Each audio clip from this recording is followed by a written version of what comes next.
Welcome back to the Art of Climate Modeling. We're continuing our discussion today on common spatial discretizations employed in the dynamical cores of global atmospheric modeling systems. Today we'll be discussing more advanced approaches to discretization, including finite volume methods, spectral transform methods, and finite element methods. This latter category also includes the discontinuous Galerkin and spectral element methods. Let's begin with a discussion of the finite volume method. At present, this method is employed in many global modeling systems from operational centers around the world. In CESM, there are now 3 finite volume dynamical cores, including the finite volume dynamical core on the regular latitude-longitude grid, that is, CAM-FV, the FV cubed dynamical core, which, as stated earlier, is also used by the NOAA GFS, and the MPAS dynamical core, which can be employed on the spherical geodesic grid. Unlike finite differences, where data is discretely sampled at points, under the finite volume method, the data is discretized as averages over grid cells. This automatically gives rise to a notion of conservation, since every grid cell has a definite area and a global integral of a particular quantity can be computed by simply adding up the product of that quantity in the grid cells and the area of each grid cell. This is most useful for quantities that are robustly conserved in the atmosphere, such as air mass. Since we're dealing with cell averages, global conservation of mass is obtained by using air density as a scalar variable. Velocities can either be stored as pointwise values, giving rise to hybrid finite volume finite difference methods, or as cell-averaged momentum, although this latter choice is not common in global models. When employing a hybrid configuration, many global models employ the Arakawa C-grid as well, which places velocity components along the edges of grid cells. The velocities being predicted are then the perpendicular velocities at each face, meaning one scalar per face. This is depicted in the figure on the right. Finite volume methods are very closely intertwined with Gauss's divergence theorem, which relates the divergence of a quantity over a cell to the integral around its boundary. This divergence term is common in equations that describe conserved quantities, such as the continuity equation at the top of this slide. Recall that this equation relates the time rate of change of the fluid height to the flux of fluid through the boundaries of an Eulerian volume. In the case of the shallow water equations, one may formulate a similar equation for momentum, here relating the momentum of the fluid within the grid cell to a flux of momentum through its boundaries. Additional source or sink terms may appear in these equations as well, such as terms related to geometry, Coriolis, or topography. Given a conservation law for an arbitrary quantity Q, we can translate that into a discrete equation describing the rate of change of the cell average by integrating the equation over each cell. Then using Gauss's divergence theorem to transform the area integral of the divergence into a flux integral around the boundary yields the form at the bottom. This relates the time evolution of the cell average state in to the flux through the cell boundary and any cell averaged source term. When written in this form, local conservation also naturally emerges from these equations. If no sources or sinks are present, as in the case of the flux form continuity equation, then, as long as fluxes are consistent along shared boundaries, any mass removed from one cell must be added into an adjacent cell. As a result, mass can only be moved around. It cannot be created, and it cannot be destroyed, and thus is conserved by the method. So how do we relate these cell average values back to the continuous fields they're taken from? The plot here shows an illustration of what the discrete field looks like if we only consider the cell average value within each cell. To add more detail, we can use the average fields in surrounding cells to build a so-called subgrid scale representation of the field. That is, use polynomial interpolation to add details at the subgrid level. To understand how this is performed, we'll again consider a simple one-dimensional example. In the FV context, the indices refer to the whole grid cell rather than specific points as under the finite difference discretization. With no additional information, we can assume that the average value is the same across the whole cell. If we assume that the field within the cell is linear, we can come up with a linear profile around the cell center point, x sub j. Observe that integrating this profile again yields the correct average value over the cell, as the linear terms do not contribute to the cell average. To estimate the linear slope within the cell, we can again use a central derivative, like in the finite difference context, using neighboring cell values. Doing so yields a continuous representation like the one shown here. Although there are still discontinuities in the field, we do obtain a better representation of the continuous field itself. Note that such a method cannot capture features that are not implied by the cell average field and its neighbors. If there was a bump in the continuous field, constrained to a single grid cell, neighboring data would provide no evidence of its presence. Desired. More accurate reconstructions can be built using larger stencils to fit higher degree polynomials. In this figure, a reconstructed cubic polynomial is fit using two neighbors on each side of the target element. In 2D, such a reconstruction would use a stencil like the one shown in the bottom right. Certainly, many different subgrid scale reconstructions are possible, depending on the accuracy desired. With the subgrid scale reconstruction applied, we are able to recover some of the details of each field's continuous analog. Additional modifications can be made to the subgrid scale reconstruction as well, using limiters to prevent overshoots or undershoots in the reconstructed field. Evaluating the subgrid scale reconstruction along the edges or interfaces of each cell allows us to then evaluate the flux terms on each side of the interface. These flux terms are then responsible for determining how much of the conserved field is moved to the adjacent cell, or how much is taken from the adjacent cell. Because there is a discontinuity in these reconstructions, however, we need some way of devising a single flux, otherwise conservation is lost. To do so, we can simply average the fluxes on each side of the interface, or we can do something more complicated, like employ a Riemann solver. Averaging of fluxes is commonplace in atmospheric science, while the Riemann solver-based approach is more common in other fields of computational fluid dynamics, such as aerospace. In summary, FV methods discretize data using cell averages rather than pointwise values. This allows them to more easily preserve conservation properties, such as conservation of mass. These methods can be made to easily satisfy monotonicity and positivity constraints, for instance to avoid negative tracer densities, through modification of the subgrid scale reconstruction. Finally, these methods are very robust and are consequently heavily used in computational fluid dynamics and atmospheric modeling. Next, we'll look at spectral transform methods. These methods were one of the earliest adopted approaches in atmospheric science, as they enabled very high accuracy and were well suited for wave-like flows. A spectral transform dynamical core is available with CESM, known as CAM Eulerian. It is actually the fastest dynamical core in CAM for relatively low processor counts, on the order of hundreds or so computing cores. Spectral transform methods are also the standard for the integrated forecast system, the model employed by ECMWF for weather forecasting. Before we talk about spectral transform methods, we need to talk about wave harmonics. Consider a 1D periodic string. Only a few different wave modes are supported on this string because of the periodicity requirement, the most basic being the constant mode, denoted here as phi0. The next smoothest mode is phi1, consisting of one oscillation of a sine wave or cosine wave. Further wave modes include more and more oscillations, which can be repeated to infinity. A key property of these harmonics is that they are orthogonal to one another. That is, if you integrate the product of any two harmonics over the 1D string, the result will be zero, unless you use two harmonics that have the same wavelength. Spectral transform methods work by writing the continuous field as a linear combination of these wave modes. That is, in the context of spectral transform methods, we expand any field as the sum over all wave modes of the product of a time-dependent coefficient and a spatially dependent wave mode. This decomposition allows us to write down a set of ordinary differential equations for the coefficients of A sub k. Because it simplifies the math substantially and captures both the sinusoidal and cosinusoidal forms of each wave mode, we normally use the complex exponential for each wave mode.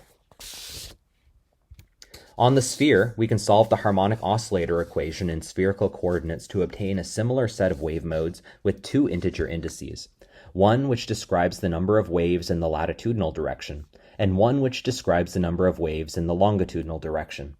Here we see a few of those permitted wave modes. These spherical harmonics also satisfy an orthogonality property when the product of any two spherical harmonics are integrated over the sphere. For simplicity, let's turn our attention to the 1D advection equation with constant velocity u. First, we expand the tracer mixing ratio q in terms of the 1D spectral basis. This is the spectral transform at the heart of the spectral transform method. We then substitute this into the 1D advection equation, noting that the time derivative hits on the coefficients a and the spatial derivative hits on the linear harmonic. We then multiply the whole equation by the complex conjugate of phi sub k and integrate this expression over the whole domain. As a result, we get two terms that look like the product of the harmonics. By substituting in the complex exponential form of each harmonic and using the orthogonality property to eliminate all components of the sum, we end up with a very simple set of ordinary differential equations for each coefficient a sub n. In fact, if we could integrate this exactly in time, we would obtain a single closed form expression for a sub n as shown here. This would actually lead to the advection equation being solved exactly. In fact, the harmonic decomposition allows us to solve any linear differential equation exactly because it effectively splits each wave mode into its own self-contained differential equation. The harmonic decomposition is closely connected with a feature of the atmosphere known as the energy spectrum, which measures how much energy can be found at each wavelength. In fact, by Parseval's theorem, we can show that the square of each coefficient a sub k gives the energy found at that wave number. The most energy can be found at the shortest wavelengths of the atmosphere, with a power law decay of energy as we go to higher wave numbers. Notably, this decay rate of energy is governed by Kolmogorov turbulence theory, which is based largely on scale analysis. For two-dimensional flows, like we expect at large scales due to atmospheric stratification, energy decays at a rate of inverse wave number to the third power. For three-dimensional flows, energy decays at a rate of inverse wave number to the 5/3 power. Nonlinearity in the atmosphere gives rise to turbulence, which in turn causes mixing of energy across scales. So the nonlinear terms in the equations of motion tie together the ordinary differential equations for each wave number coefficient, and requires that all of the coefficients be solved together. Because we can never capture the full energy spectrum in our computational models, inevitably there must be a largest wave number. Our model truncates the energy cascade. This can lead to energy accumulating at the smallest scales in nonlinear models, unless artificial diffusion or viscosity is added to remove energy at those scales. This artificial truncation in turn introduces errors into the numerical solution. In summary, the spectral transform method allows for the exact solution of the linear differential equations. Errors in this case are only introduced by the temporal discretization, which we'll talk about later. This might make you think that it would be a highly desirable numerical method for the advection equation, but in practice, the spectral transform method produces spectral ringing that can pollute the advected solution. Spurious oscillations and new extrema are associated with what we call non-monotonic behavior of the solution. We've already seen spectral ringing before in this class in the solution of the baroclinic wave shown here. When applied to nonlinear equations, the spectral transform method allows energy to move between wave modes. Physically, this effect is related to turbulent mixing. However, this turbulent mixing can cause an accumulation of energy at the smallest grid scales and subsequently needs to be removed through artificial diffusion or viscosity. Accumulated energy can lead to spectral ringing, like we see in this simulation from the Eulerian spectral dynamical core. The spectral transform method also requires global communication to perform the spectral transform and to handle mixing from nonlinear terms. When it comes to the nonlinear terms, effectively all of the wave modes are connected to one another. So, although the spectral transform method is one of the fastest on low processor counts, this need for a global exchange of coefficients means the method does not parallelize well on large supercomputer systems. Essentially, too many messages need to be exchanged between processors. By contrast, finite volume methods only require local information. That is, they only really need to know about the few grid cells in their neighborhood, and so tend to parallelize well on large supercomputers. This discussion leads us to our final class of methods today, finite element methods, which can be thought of as a hybrid between spectral transform methods and finite volume methods. Two major classes of finite element methods are used in dynamical core development today, spectral element methods and discontinuous Galerkin methods. The former method enforces continuity between adjacent finite elements, while the latter is more analogous to a finite volume method and does not impose a continuity requirement, but does store multiple waves within every element. Notably, finite element methods are somewhat new when it comes to atmospheric modeling, and so are only used by a few global atmospheric modeling systems today. However, via the high-order method modeling environment, or HOME, they have been incorporated into CAM as the Spectral Element Dynamical Core, and are the primary dynamical core of the U.S. Department of Energy Exascale Earth System Model, E3SM. Put simply, finite element methods incorporate the accuracy of the spectral transform method with the locality of finite volume methods. In essence, they can be thought of as a spectral transform method in an element. When employed in solving partial differential equations, they are similarly employed as spectral transform methods, expanding each field as the sum of basis functions, multiplying by the conjugate basis and integrating over the sphere. However, the basis functions for finite element methods are local. That is, they're zero everywhere on the sphere except in the element in which they're defined. Thus, every element has its own set of basis functions. For a variety of reasons I won't explain here, some basis function choices are better than others. For the spectral element method, we use a set of points known as Gauss-Lobato-Legendre, or GLL nodes, as guides, and then define polynomials that are 1 at a single GLL node and 0 at all other GLL points. To define a set of cubic polynomials, we use a 4x4 grid of GLL nodes over each finite element, thus defining 16 total basis functions. In 1D, here's what that basis looks like. The 4 functions within each element are depicted here in orange, blue, green, and black. Notice each basis is 1 at only one GLL node, highlighted in red, and 0 at the rest. Again, each element will have its own set of basis functions that represent the continuous behavior of the field within every element. There are a couple nice properties that emerge from this choice of basis. First, note that the usage of GLL nodes defines an implicit discrete integration rule. If we wanted to integrate over the whole globe, as we'd like to do if we wanted to ascertain global conservation properties, we can simply compute that global integral as the global sum of the product of the weight from the global integral of the basis function and its associated coefficient. The presence of a global integration rule then enables finite element methods to support global conservation properties, much like finite volume methods. Second, the finite element method over GLL nodes has a finite difference analog. As mentioned before, at each GLL point, only one coefficient is active. All of the other basis functions are 0 here. Thus, the value of the coefficient at that point gives the value of the field at that point. Further, the continuous analog for a field can be differentiated directly to obtain a spectral derivative, which in turn can be used to calculate any needed derivatives for the differential equation at each point within the element. To construct a finite element method for an arbitrary 1D conservation equation, such as the one shown on the right, we follow a similar process to the one applied for the spectral transform method. The field variables are expanded as a linear combination of basis functions and substituted into the differential equation.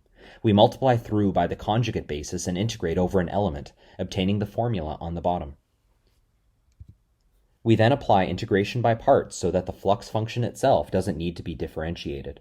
This splits the integral into a term corresponding to the flux around the edges of the element and a term which is associated with internal exchange. In the derivation, we observe a quantity known as the mass matrix, which is the integral of each product of basis functions. At this stage, it's often useful to substitute an approximate mass matrix, which is diagonal, through a process known as mass lumping. This is a necessary substitution for spectral element methods, which would otherwise require a global matrix inversion at each step of the solution, but an optional step for discontinuous Galerkin methods. The integral term that appears in the internal exchange term is not integrated exactly, as this can be difficult when the flux term is nonlinear. Indeed, in lieu of exact integration, we can actually simply use the implied integration rule discussed earlier to evaluate this expression. As mentioned earlier, the primary difference between the spectral element method and the discontinuous Galerkin method is how the edges are handled. In the spectral element method, continuity is enforced at element boundaries, so the flux is simply evaluated along the edges in this term. Using the discontinuous Galerkin method, a single-valued flux must be computed using either a Riemann solver or by averaging the fluxes on either side of the discontinuity. If the latter approach is employed, additional diffusion is needed to avoid spurious noise in the solution. You may be wondering at this point how continuity is enforced in the spectral element method. Actually, pretty much the simplest solution is employed. Once both sides of the boundary have been updated, we simply average the values on either side of the interface and assign that value to both nodes. Finite element methods also make it easy to employ variable resolution meshes while maintaining high accuracy, as any quadrilateral can be made to include a regular pattern of GLL nodes. Variable resolution support is one of the key strengths of the CAM spectral element dynamical core. It has been employed in both climatological studies and for numerical weather prediction experiments. The specific grid shown here on the right has been used to model the hurricane climatology of the Atlantic. In general, the higher grid resolution is needed for properly resolving not only the structure of these storms, but their climatology as well. In summary, finite element methods are a hybrid of spectral transform and finite volume methods, featuring high-order accuracy and built-in conservation. They solve issues with the parallel performance of the spectral transform method by using a set of locally defined basis functions rather than globally defined ones. However, high-order accuracy means the solution is still susceptible to spectral ringing, and so adequate diffusion must be applied to ensure the solution is well behaved. As mentioned, finite element methods are not particularly widespread among operational global atmospheric models, but they are growing in popularity. Alright, that wraps up our discussion of spatial discretizations. As emphasized before in this class, we are only really touching the surface when it comes to the employ of these methods. In the next lecture, we'll talk about how to discretize the time derivative term in our atmospheric fluid equations.